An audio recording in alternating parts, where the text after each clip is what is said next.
இந்த டெல்லி எடுத்துக்கங்க.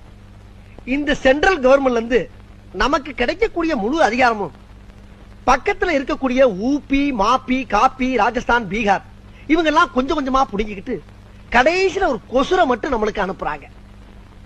இதுக்கெல்லாம் என்ன காரணம் சொல்லுங்க? Tell me. ஒரே குழப்பமா இருக்கு சார். நான் சொல்றேன், டிஸ்டன்ஸ் தான் காரணம். டிஸ்டன்ஸ். இப்ப டெல்லி இங்க இருக்கு, தமிழ்நாடு அதல பாதாளத்துல தொங்கிக்கிட்டு இருக்கு. டே கிளம்பா, கொஞ்சம் டீ குடுறா. குடு குடு குடு குடு. இதுக்கு நான் என்ன சொல்ல வரேன்னா, இங்க இருக்கக்கூடிய தமிழ்நாட அனுமார் சஞ்சீவமலை தூக்குன மாதிரி அப்படியே அலேக்கா ஷிஃப்ட் பண்ணி டெல்லிக்கு பக்கத்துல வச்சிட்டோம்னா அவன் கொடுக்கக்கூடிய முழு அதிகாரத்தையும் முதல்ல நம்ம வாங்கிக்கிட்டு மிச்ச மீதிய பூரா பக்கத்துல இருக்கணும் பூரா கொடுக்கலாம். இத சொன்னா நம்மள பைத்தியக்காரன்னு சொல்றாங்க.